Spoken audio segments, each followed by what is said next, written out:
Hello friends, welcome to அம்மா பொண்ணு சமையல். இன்றைக்கி நம்ம பார்க்க போகிறது என்னென்னு பார்த்தீங்கன்னா, அடுப்பில் சமைக்க போகிறது கிடையாதுங்க. ஸோ ஃபயர் ஃப்ரீ ரெசிபி தான், ஸ்வீட் ரெசிபி. தீபாவளி வருது இல்லையா, நம்ம இன்ஸ்டண்ட்டாக ஈஸியாக சட்டுன்னு செஞ்சு கொடுத்துடலாம். ஸோ குழந்தைங்களுக்கு ரொம்ப பிடிச்ச பிஸ்கெட்டில் வச்சு ஒரு ஸ்வீட் ரெசிபி செய்ய போகிறோம். ஸோ நம்ம வீடியோக்குள்ளே போய் பார்க்கலாம். அதுக்கு முன்னாடி அம்மா பொண்ணு சேனலை இது வரைக்கும் சப்ஸ்கிரைப் பண்ணாதவங்க சப்ஸ்கிரைப் பண்ணிக்கோங்க ஃப்ரெண்ட்ஸ். சரிங்க ஃப்ரெண்ட்ஸ், இப்போ பாருங்கள், நான் 3 பிஸ்கெட் எடுத்திருக்கேன். இது வந்து 10 ருபீஸ் தான் இந்த பிஸ்கெட்டு. ஸோ இதில் வந்து நான் 3 பிஸ்கெட் எடுத்திருக்கேன். இது வந்து நம்ம வந்து பிரித்து ஒரு பவுலில் நம்ம மாற்றிக்கலாம். ஸோ இப்போ பார்த்தீங்கன்னா, எனக்கு ஒரு பேக்கெட்டில் வந்து 5 பிஸ்கெட் இருந்தது, 15 பிஸ்கெட் இருந்தது இதில். ஸோ இதில் வந்து நான் சாக்லேட் ஃப்ளேவராக எடுத்திருக்கேன். ஸோ நம்ம எல்லாமே வந்து எந்த ஃப்ளேவரில் இருக்கோ உங்களுக்கு பிடிச்ச ஃப்ளேவரில் நீங்கள் வாங்கிக்கோங்க. ஸோ ஓரியோ இல்லை அப்படின்னாலும் நமக்கு வேறு எந்த க்ரீம் பிஸ்கெட் இருந்தாலும் செய்யலாம், சூப்பராக இருக்கும். ஸோ நம்ம வந்து சாக்லேட் ஃப்ளேவர்னால் நமக்கு சாக்லேட் ஃப்ளேவரில் கேக்லாம் சாப்பிடுவோம் இல்லையா, ஸோ அது டேஸ்ட்டாக இருக்கும் இல்லையா, நம்ம அதனால் இந்த மாதிரி ஃப்ளேவரில் நான் எடுத்திருக்கேன். ஸோ பிஸ்கெட்டை வந்து மிக்ஸி ஜாரில் போட்டு ஒரு நல்லா கிரைண்ட் பண்ணி எடுத்துக்கோங்க. இப்போ நான் அரைச்சி எடுத்துகிட்டு வந்துட்டேன், நான் இதில் ஆட் பண்ணிக்கிறேன்.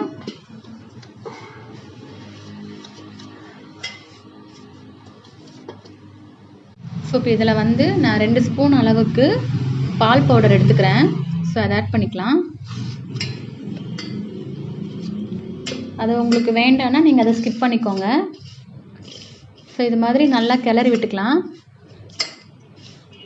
இதில் வந்து நட்ஸ் வந்து நம்ம ஆட் பண்ணிக்கலாம். நான் இன்றைக்கி வந்து முந்திரி பாதாம் வந்து எடுத்திருக்கேன். அதை வந்து இந்த மாதிரி குட்டி குட்டியாக நறுக்கியிருக்கேன், அதை ஆட் பண்ணிக்கிறேன். ஸோ இந்த மாதிரி ஸ்வீட் சாப்பிடும் போது அதில் வந்து கொஞ்சம் க்ரன்ச்சியாக இருந்தால் குழந்தைங்களுக்கு ரொம்ப பிடிக்கும். ஸோ அதனால் நான் வந்து அதை ஆட் பண்ணி நல்லா மிக்ஸ் பண்ணிக்கிறேன். கொஞ்சம் கொஞ்சமாக வந்து பால் ஆட் பண்ணிக்கிறேன். பால் வந்து ஆட் பண்ணி நல்லா சப்பாத்தி மாவு பதத்துக்கு நம்ம நல்லா கிளறி எடுத்துக்கலாம்.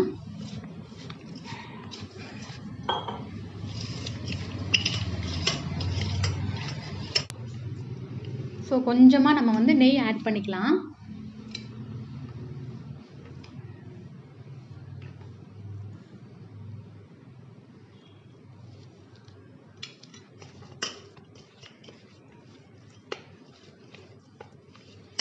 பாருங்கள், கொஞ்சம் நேரம் இந்த மாதிரி மிக்ஸ் பண்ணிவிட்டு நம்ம வந்து ஒரு 5 மினிட்ஸ் போல் வச்சுட்டு அதுக்கப்புறமா நம்ம வந்து ஷேப் பண்ணிக்கலாம்.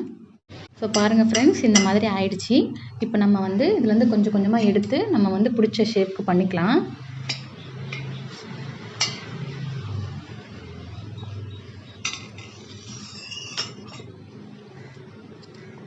கொஞ்சமாக நான் கையில் வந்து நெய் அப்ளை பண்ணியிருக்கேன்.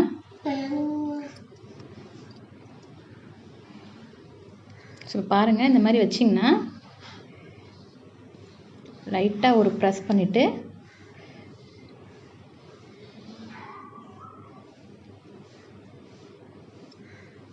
வச்சிங்கன்னா சூப்பராக ரெடி ஆகிடுச்சு பாருங்கள்.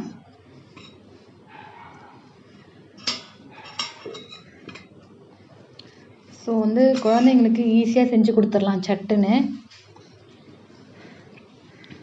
இதை நீங்கள் அப்படியே ரவுண்ட் பண்ணி கொடுத்தாலும் ஓகே தான், இல்லை அவங்களுக்கு பிடிச்ச மாதிரி இந்த மாதிரி ஷேப் பண்ணி கொடுத்தாலும் ஓகே தான். சென்டரில் ஒரு இந்த மாதிரி ப்ரெஸ் பண்ணிக்கோங்க.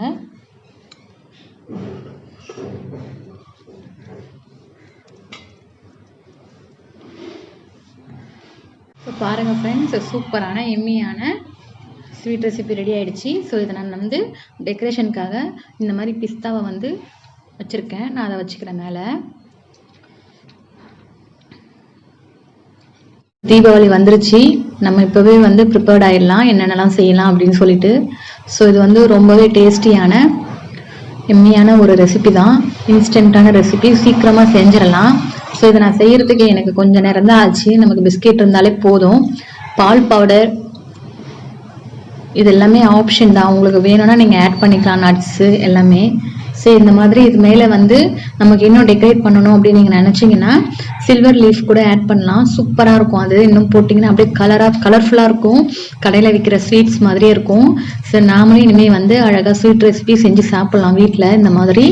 ஸோ உங்களுக்கு இந்த ரெசிபி வந்து பிடிச்சிருக்கும்னு நினைக்கிறேன். பிடிச்சிருந்ததுன்னா அம்மா பொண்ணு சேனலுக்கு சப்ஸ்கிரைப் பண்ணிவிடுங்க ஃப்ரெண்ட்ஸ். அப்படியே பக்கத்தில் இருக்கிற பெல் ஐக்கானையும் கிளிக் பண்ணிவிடுங்க ஃப்ரெண்ட்ஸ். தேங்க்ஸ் ஃபார் வாட்சிங்.